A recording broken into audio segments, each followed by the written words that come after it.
Aujourd'hui, sur Criticaille, on va parler de trois animés qui n'ont pratiquement rien en commun. D'un côté, des Magical Girls armées comme des unités d'intervention. De l'autre, un programmeur projeté dans un monde fantastique où il devient immédiatement surpuissant. Et enfin, un Japon féodal dans lequel la taille de la poitrine détermine littéralement votre place dans la société. Oui, trois animés, trois ambiances et probablement trois publics radicalement différents. On commence avec Magical Girl Lyrical Nanoa Exceed Gunblaze Vengeance. Et rien que le titre, en dépit de sa longueur, annonce déjà la couleur. On est très loin de la petite Magical Girl qui agite une baguette magique pour sauver l'école avant le goûter. Ici, la magie ressemble davantage à de la technologie militaire. Les armes parlent, les transformations ressemblent à des équipements de combat et les affrontements mélangent science-fiction, magie et puissance de feu. La franchise Nanoa existe depuis plus de 20 ans. Mais cette nouvelle série cherche visiblement à proposer un nouveau point d'entrée avec de nouveaux personnages, tout en conservant les figures historiques de la saga. L'histoire nous entraîne dans un monde non administré, marqué par les conflits et par une technologie capable de transformer la magie en véritable arsenal. Et c'est probablement ce qui rend Nanoa si particulière. Sous son esthétique de Magical Girl, la série a toujours caché quelque chose qui ressemble davantage à un animé de mecha. Les personnages ne lancent pas simplement des sorts, ils analysent leurs adversaires, déploient des systèmes de protection, utilisent des armes intelligentes et déclenchent des attaques qui pourraient pratiquement raser une ville. Visuellement, Exceed possède donc une vraie personnalité. Il y a des couleurs, des transformations et des héroïnes charismatiques, mais également une dimension beaucoup plus, on va dire, mécanique, militaire et même un peu sombre. La difficulté, évidemment, c'est que la franchise possède déjà un univers extrêmement développé. Pour quelqu'un qui découvre Nanoa, aujourd'hui, certains personnages ou certaines références risquent de manquer de contexte. Mais si vous aimez les Magical Girls, la science-fiction et les combats spectaculaires, c'est probablement l'animé le plus ambitieux des trois. Deuxième ambiance, beaucoup plus vieux, This March to the Parallel World Rhapsody. Ici, nous retrouvons Ichiro Suzuki, un programmeur épuisé par son travail, comme bien souvent dans les isekai.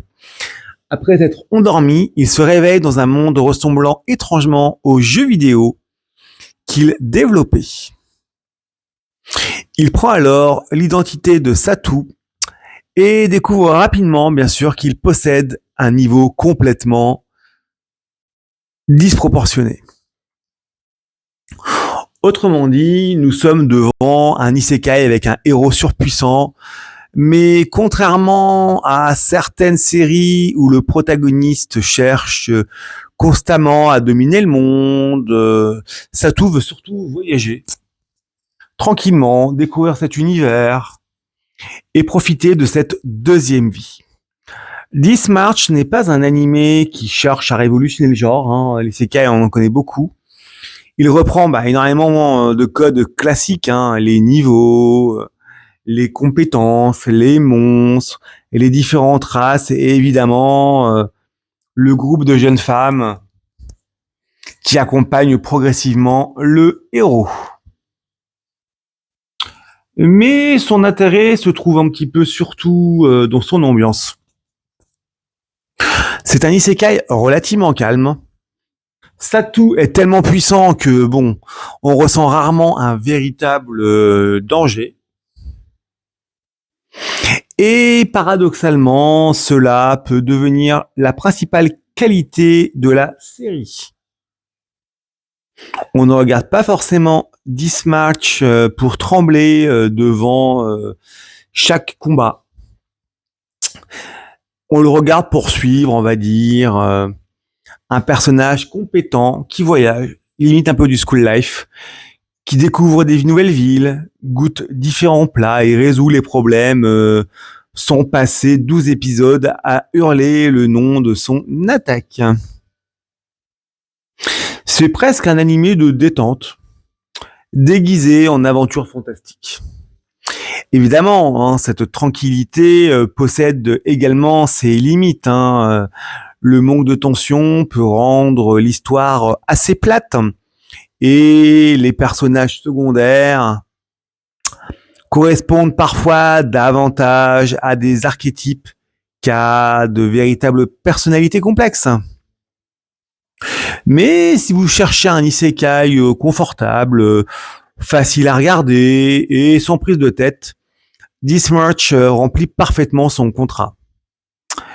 Et puis nous arrivons à Manu Scroll. Et là, il faut abandonner toute tentative de sérieux. L'histoire se déroule dans une version alternative du Japon de l'époque Edo. Dans cette société, la taille de la poitrine des femmes détermine leur richesse, leur influence et leur statut social. Rien que ça. Le clan Manyu contrôle même des techniques secrètes permettant d'augmenter ou de réduire la poitrine de ses adversaires. Shifusa, héritière du clan, décide pourtant de voler le parchemin contenant ces techniques et de fuir afin de combattre ce système. Sur le papier, on pourrait presque croire à une satire politique. Une héroïne se révolte contre une société oppressive, fondée sur un critère physique absurde. Mais dans la pratique, Manu Scroll reste avant tout un ecchi, complètement assumé. L'animé multiplie les combats, les vêtements déchirés, les situations suggestives et les cadrages qui ne laissent absolument aucun doute sur ses priorités. Et pourtant, derrière son concept délirant, la série possède une certaine cohérence. Elle prend son idée absurde et l'exploite jusqu'au bout. Les techniques de combat, les hiérarchies sociales et même les conflits politiques tournent autour de cette obsession. C'est ridicule, c'est excessif, mais c'est précisément l'objectif. Manu Scroll appartient à une époque où certains animés ecchi ne cherchaient pas à s'excuser d'exister. La série ne prétend jamais être une grande œuvre philosophique. Elle veut divertir, provoquer et pousser son concept aussi loin que possible. Il faut évidemment savoir exactement ce que l'on regarde. Si vous êtes allergique au fanservice, fuyez immédiatement et passez votre chemin. En revanche, si vous aimez les séries volontairement outrancières, avec des combats, de l'humour et une absence totale de subtilité, Manu Scroll pourrait devenir votre plaisir coupable. Alors, lequel choisir? Magical Girl Lyrical Nanoa Exceed, c'est le choix de l'action, de la science-fiction et des combats magiques à grande échelle. This March to the Parallel World Rhapsody, c'est le choix de la détente, du voyage et de l'isekai confortable. Et Magnus Scroll, c'est le choix du chaos, de l'échi et du concept tellement absurde qu'il devient presque fascinant. 3 animés, 3 ambiances et surtout 3 manières complètement différentes d'utiliser l'animation japonaise. L'un transforme les Magical Girls en combattantes futuristes. L'autre transforme l'aventure fantastique en vacances prolongées.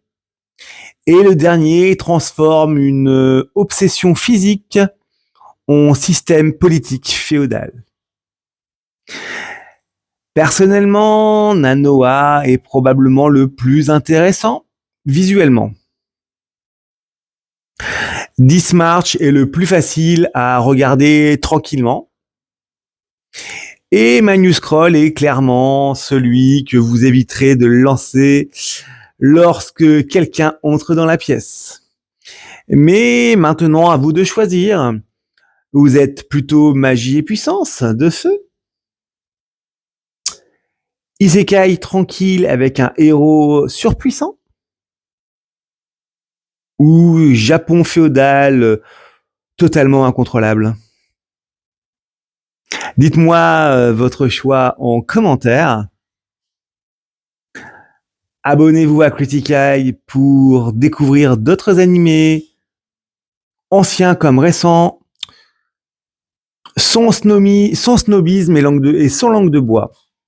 Et surtout, continuez à regarder des animés, mais gardez quand même au moins un semblant d'esprit critique.